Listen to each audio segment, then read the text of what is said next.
leaving work tonight, so no walk. I've had to jump straight on the tube, and well, I say the tube, DLR today.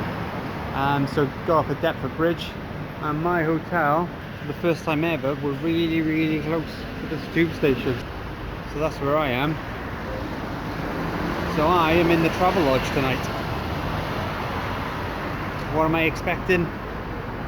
I'm expecting it to be decidedly bland and average, but decent quality. But let's go find out.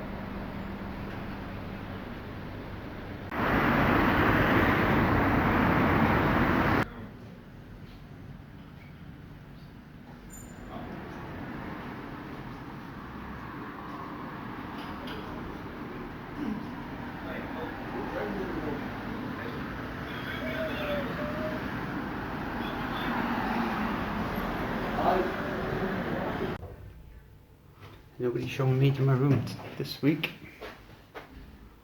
Alright, where am I? 208. Okay, here we go.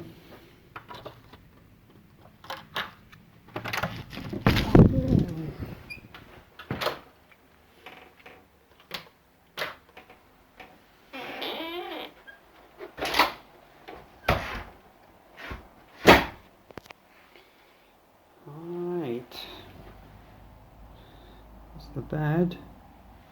It's not a spare key, I just threw it. Some hotel artwork. A little kettle and a table. A little lamp.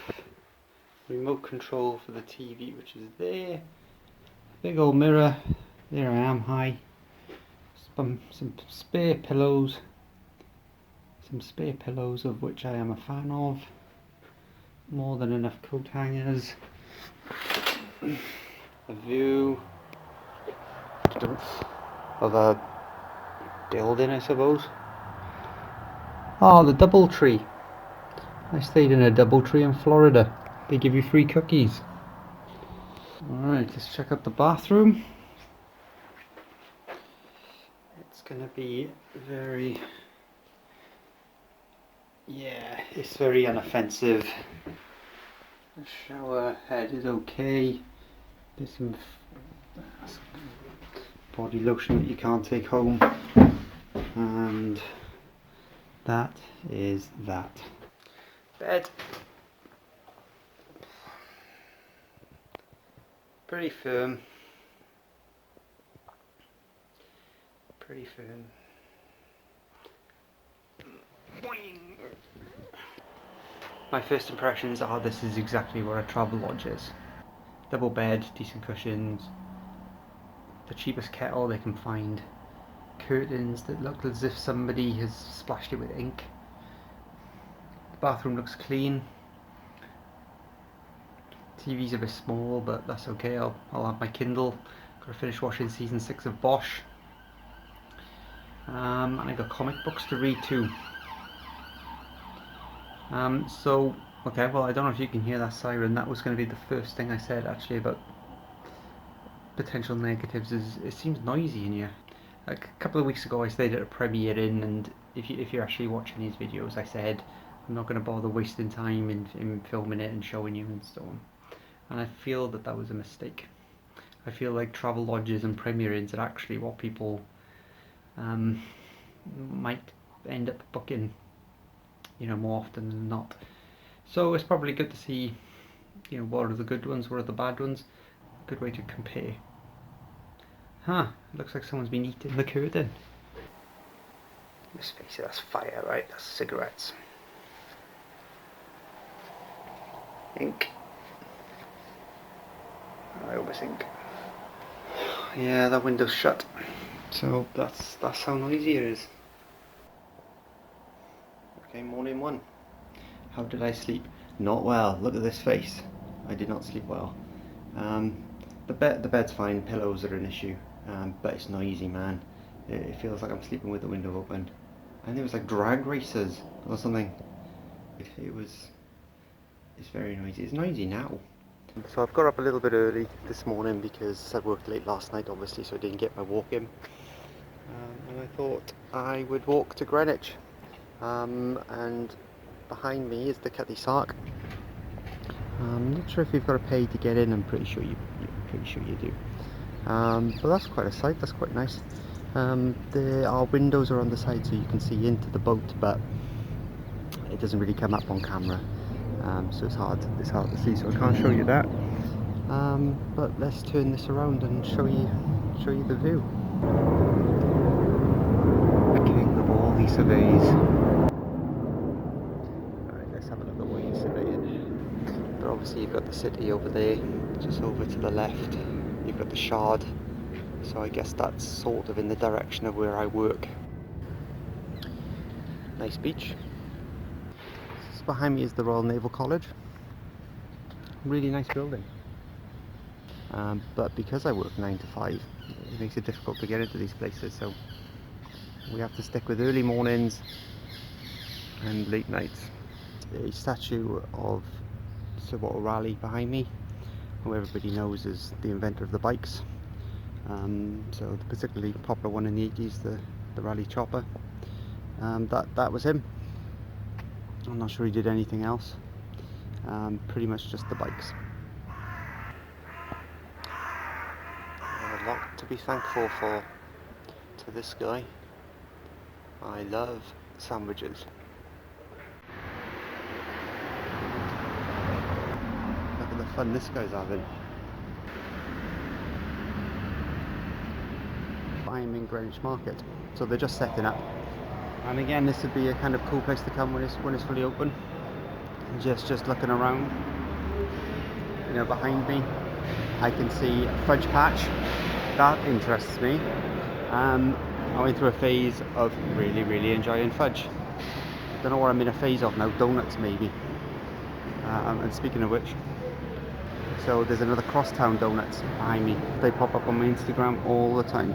Coffee place has disco balls. That's pretty freaking cool. So much so I'm tempted to buy one.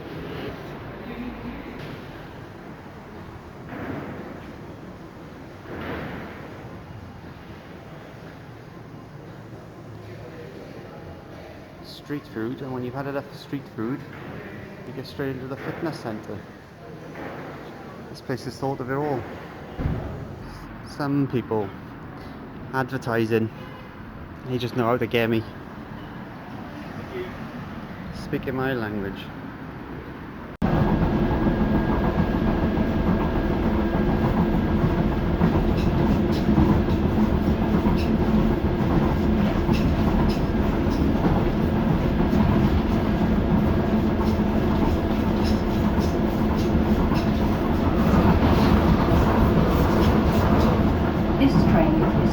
Bank. The next stop is Limehouse. Change for National Rail services. When leaving the train, please remember to take all your belongings with you.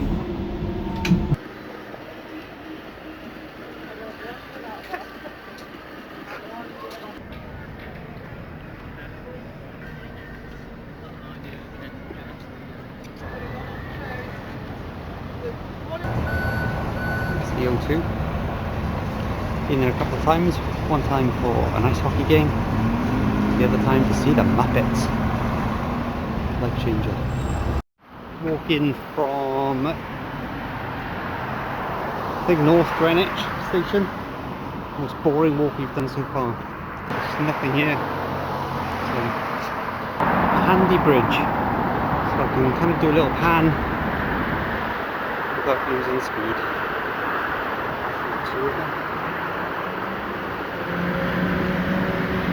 The sun is setting nice.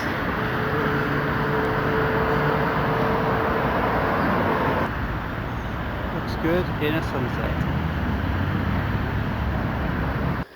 Apologies if you hear me panting. I have run to get here to at least get a chance of catching the sunset. Hey doggy. Oh, actually, you know what? That might be okay. My camera's shit, so I might not catch it. But I thought I was going to miss it, but I think I got it. Holy crap.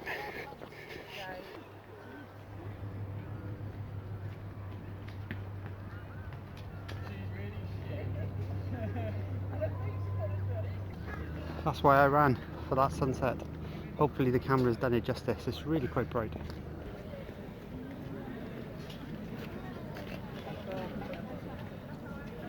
I almost missed it. And that is certainly the time.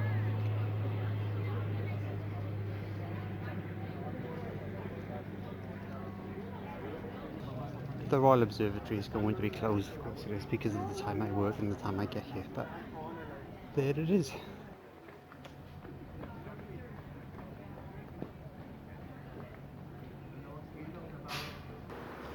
So here we are again. As we started the day, we end the day at the Cutty Sark.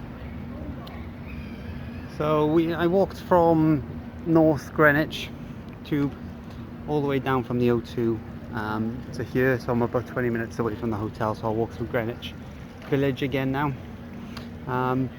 But I would have liked to have shown a little bit more of Greenwich. Actually, it seems like a nice little town. It doesn't seem London-y, weirdly. Lots of dogs. Really nice park. But I sacrificed that in order to kind of run a little bit and try and get you the sunset. So with that in mind, I'm probably going to close the day with the sunset. So hopefully, I'm hoping the phone will pick that up nice, but if it doesn't, trust me, it's really bright. But as my dear old Grant would say, I ordered that sunset for you. So there it is.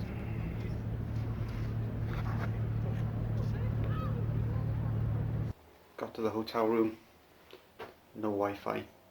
The Wi-Fi is not working. I am going downstairs because I have paid for this Wi-Fi. And yeah, sure, it's £3, but so it's a meal deal.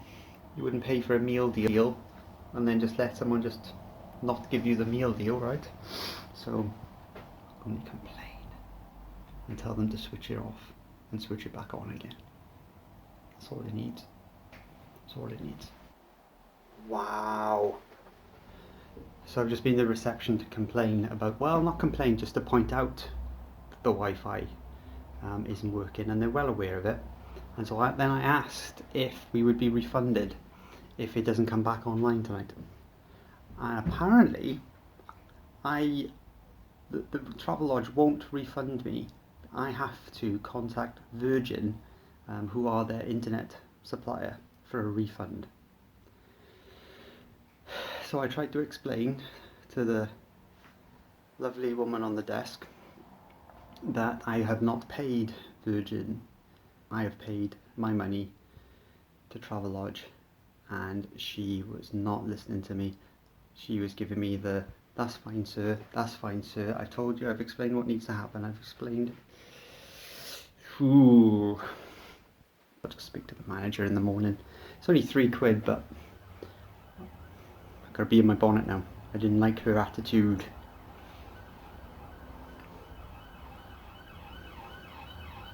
I think she was lying to me. I am about to check out of what has probably been the worst stay so far. There have been worse hotel rooms, but I'm not sure if there's been a worse sleep. It's incredibly noisy. It was again last night. No drag racing last night, but it was still noisy. I don't think I even got to sleep until like 2. As you would expect from a Travelodge, it's a basic room. You get what you pay for, I guess, in that you have a relatively clean bed, etc. I do not want to come to this Travelodge again. I don't like it. The corridors are a bit smelly. The receptionist last night wasn't cool. This Wi-Fi issue needs to be somewhat resolved.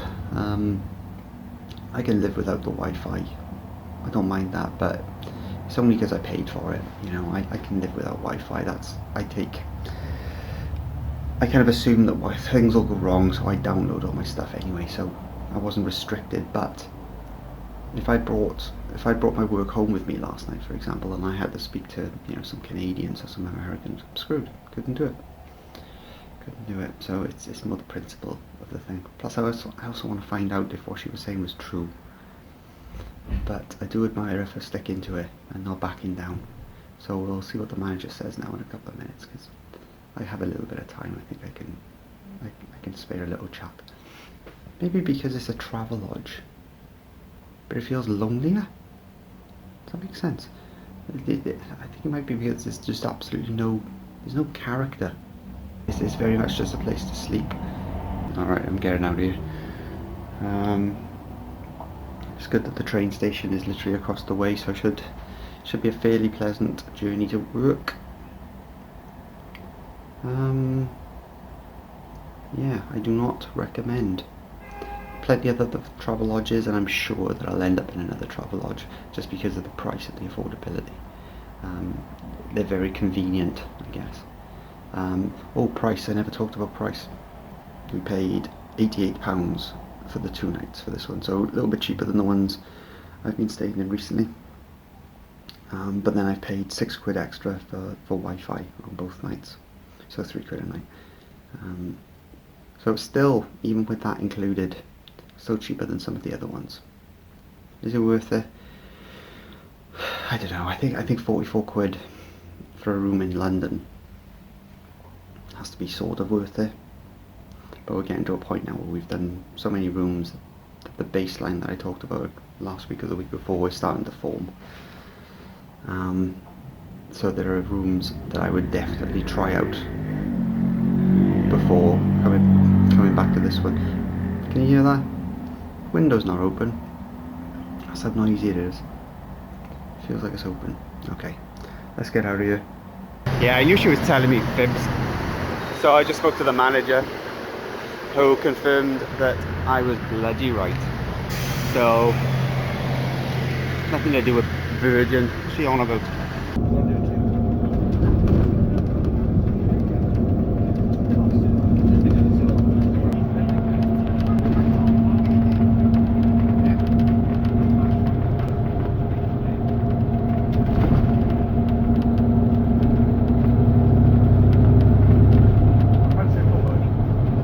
Just stepped off the bus in Cardiff.